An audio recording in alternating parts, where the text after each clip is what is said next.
Good morning students. आज के video में हम रिसर्च के बारे में पढ़ेंगे, सोशल रिसर्च के बारे में पढ़ेंगे कि सोशल रिसर्च क्या है, सोशल रिसर्च का अर्थ क्या है। और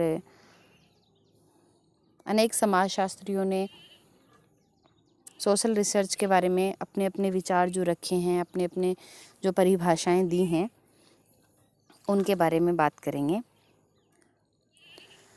सामाजिक शोध को हम समझें उससे पहले हमें शोध को समझना ज़रूरी है कि रिसर्च क्या है। तो रिसर्च जो है ये दो शब्दों से बना है, री प्लस सर्च। री का मतलब होता है बार बार, कि हम किसी भी चीज़ को बार बार रिपीट करते हैं, वो री। और सर्च मतलब खोजना। तो किसी भी समस्या या किसी भी वस्तु या किसी भी घटना समाज में, उसके बारे में बार बार कोई नई जानकारी खोजना, उसके बारे में बार बार रिसर्च करके पता लगाना, उन घटनाओं के बारे में, उन घटनाओं के पीछे छुपे हुए कारणों के बारे में, उन घटना के घटित होने के बाद में जो परिणाम निकलते हैं उनके बारे में। तो बार बार किसी भी चीज़ की खोज करना वो है शोध। और सामाजिक शोध जो है वो है कि समाज में घटित होने वाली विभिन्न घटनाएं जिनके बारे में एक समाजशास्त्री बार बार पता लगाता है, बार बार रिसर्च करके जानकारी एकत्रित करता है, वो है सामाजिक शोध। तो सामाजिक शोध और शोध जो है वो किसी भी विषय में हो सकता है, लेकिन सामाजिक शोध जो है वो जो है ये हमारे समाजशास्त्र से संबंधित है। मनुष्य स्वभावतः एक जिज्ञाशील प्राणी है।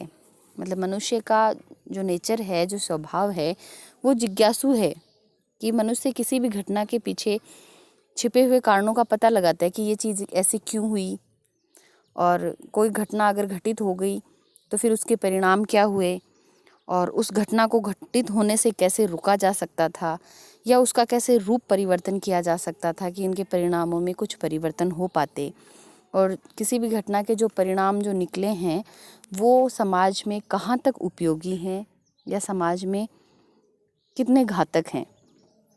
तो ये मनुष्य जो है इसका स्वभाव है जिज्ञासा प्रवृत्ति का होना।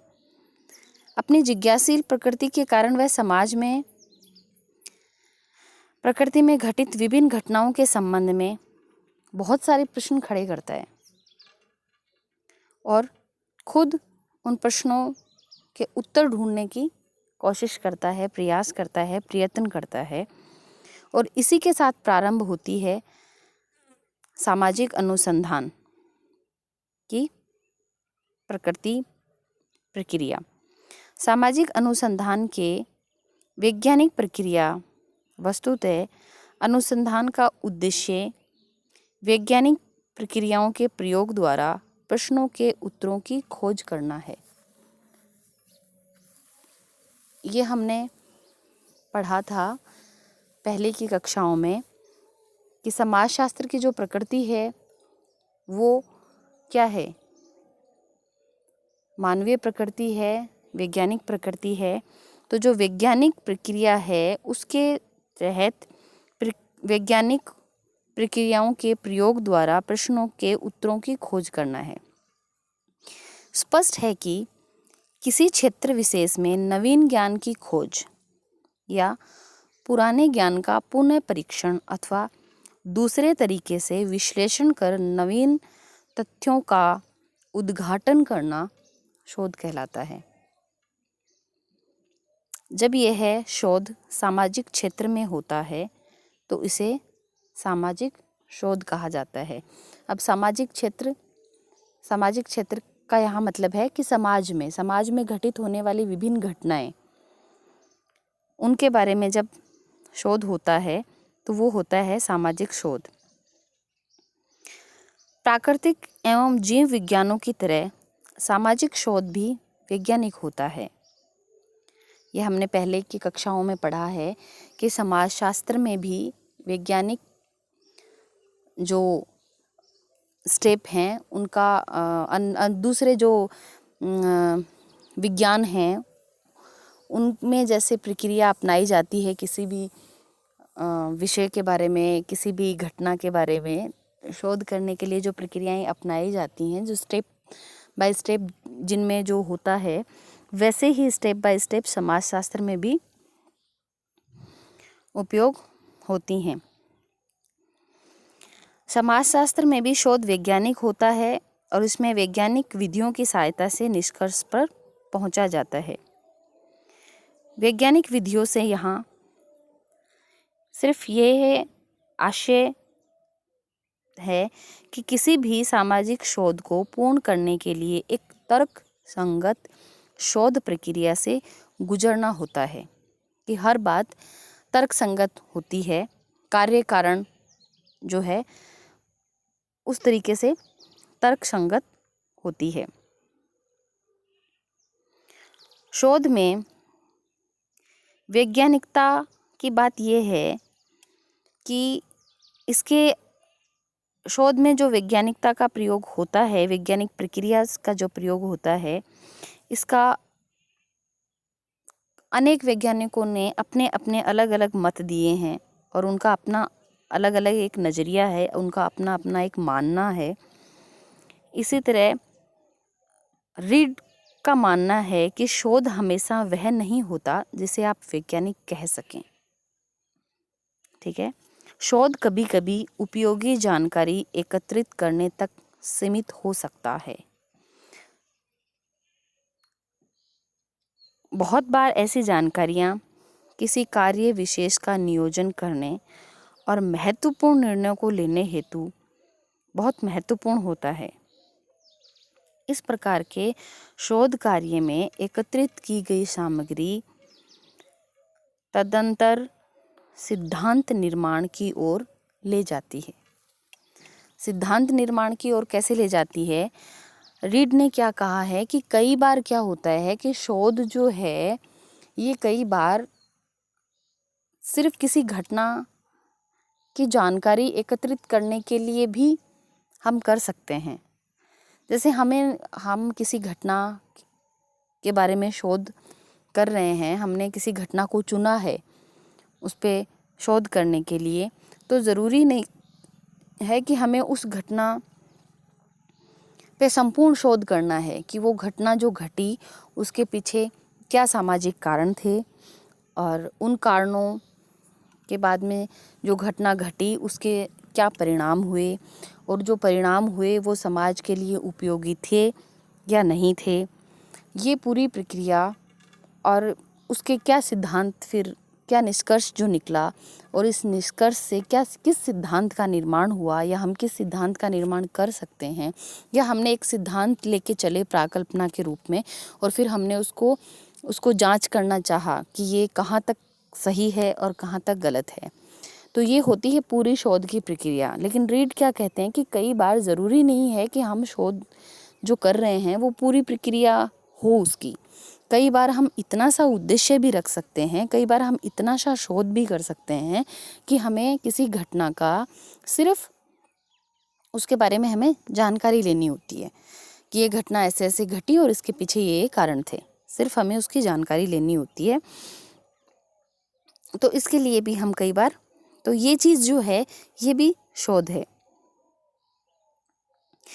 इसी प्रकार पीवी यंग जो विद्वान हुए हैं उन्होंने कहा है कि हम सामाजिक अनुसंधान को एक वैज्ञानिक कार्य के रूप में परिभाषित कर सकते हैं जिसका उद्देश्य तार्किक एवं क्रमबद्ध पद्धतियों के द्वारा नवीन तथ्यों की खोज या पुराने तथ्यों को और उनके अनुक्रमों, अंतर संबंधों, कारणों एवं उनको संचालित करने वाले प्राकृतिक नियमों को खोजना है। रीड ने जैसे कहा, वैसे ही पीवी वेंग कह रहे हैं कि सामाजिक अनुसंधान एक वैज्ञानिक कार्य के रूप में परिभाषित कर सकते हैं। अभी हमने पहले क्या पढ़ा कि वैज्ञानिक पद्धति में क्या होता है कि तर्कसंगत बात होती है, तो इसी प्रकार से इसमें कहा है कि जिसका उद्देश्य तार्किक, तर्कसंगत, क्रमबद्ध का मतलब है स्टेप बाय स्टेप। यूँ नहीं कि आप पहला जो अनुसंधान का जो पहला उद्देश्य है कि किसी भी समस्या का चयन करना, वो पहला स्टेप आपने किया और उसके बाद में बीच में आपने 3 स्टेप छोड़ दिया और आप 4th स्टेप पे चले गए, ऐसा नहीं। क्रमबद्ध पद्धतियों के द्वारा, पद्धतियाँ विधि कि किन विधियों के द्वारा आप खोज कर रहे हैं या किस विधि के द्वारा आप शोध कर रहे हैं, वो विधि, उन पद्धतियों के द्वारा नवीन तथ्यों की खोज, एक नई जानकारी, किसी घटना के बारे में एक नई जानकारी लेना या पुराने तथ्यों को या उस घटना के बारे में पहले क्या शोध हो चुके हैं और जो पहले जो शोध हुए हैं उसमें शोधकर्ताओं ने क्या निष्कर्ष निकाले, क्या सिद्धांत, किन सिद्धांतों का उन्होंने अपने शोध के द्वारा निर्माण किया, उन तथ्यों को और उनके अनुकर्मों, अंतर संबंधों एवं कारणों एवं उनको संचालित करने वाले प्राकृतिक नियमों को खोजना है। इसी प्रकार से मोजर ने भी बताया है कि सामाजिक घटनाओं एवं समस्याओं के संबंध में नवीन ज्ञान की प्राप्ति हेतु व्यवस्थित अन्वेषण को हम सामाजिक शोध कहते हैं। अन्वेषण, खोजना, कि व्यवस्थित मतलब एक पूर्ण रूप से निर्धारित किया हुआ व्यवस्थित अन्वेषण को हम सामाजिक शोध कहते हैं, ये कहा है मोजर ने। तो अभी हमने जो परिभाषाएं पढ़ी, रीड ने क्या कहा ये हमने देखा, पीवी यंग ने शोध के बारे में क्या बोला ये हमने पढ़ा, मोजर जो कहते हैं वो है उसके बारे में हमने पढ़ा। तो सभी विद्वानों ने सामाजिक शोध को अपनी अपनी तरीके से परिभाषित किया है। तो इन जो विद्वानों ने अपनी जो परिभाषाएं दी हैं, उन परिभाषाओं के आधार पे ये कहा जा सकता है कि सामाजिक शोध सामाजिक जीवन के विविध पक्षों का तार्किक एवं व्यवस्थित अध्ययन है। तार्किक, तर्कसंगत और व्यवस्थित स्टेप बाय स्टेप काम होना वो अध्ययन है, जिसमें कार्य कारण संबंधों के आधार पर व्याख्या की जाती है। सामाजिक शोध की प्रासंगिकता तब है जब किसी निश्चित सैद्धांतिक एवं अवधारणात्मक संदर्भ संरचना के अंतर्गत उसे संपादित किया जाए। सामाजिक अनुसंधानकर्ता किसी अध्ययन समस्या से संबंधित 2 आधारभूत प्रश्नों को उठाता है। आधारभूत प्रश्न बेसिकली धरातलीय, सबसे पहले जो एक शोधार्थी के या अनुसंधानकर्ता के दिमाग में जो बात आती है, धरातलीय जो बात आती हैं, वो जो प्रश्न आते हैं वो सबसे पहले ये होता है क्या हो रहा है। मतलब हम किसी घटना का शोध करते हैं तो उस घटना में क्या घटित हो रहा है, और दूसरा उनके प्रश्न आता है क्यों हो रहा है, मतलब उस घटना के घटित होने के पीछे का कारण। अध्ययन समस्या क्या हो रहा है, प्रश्न का यदि कोई उत्तर खोजता है, उसे देता है तो उसे शोध कार्य विवरणात्मक शोध की श्रेणी में आता है। विवरणात्मक, वर्णनात्मक, डिटेल में जो व्याख्या करता है। क्यों हो रहा है का उत्तर देने के लिए उसे कारणात्मक संबंधों की खोज करनी पड़ती है कि क्यों हो रहा है, किसी घटना के पीछे जो घटित जो कारण है उनका खोज करनी पड़ती है।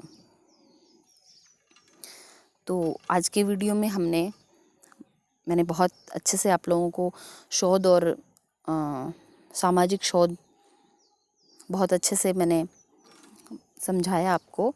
उम्मीद करती हूँ आपको समझ में आया होगा, और इसके आगे के वीडियो में हम रिसर्च के बारे में आगे बात करेंगे। धन्यवाद।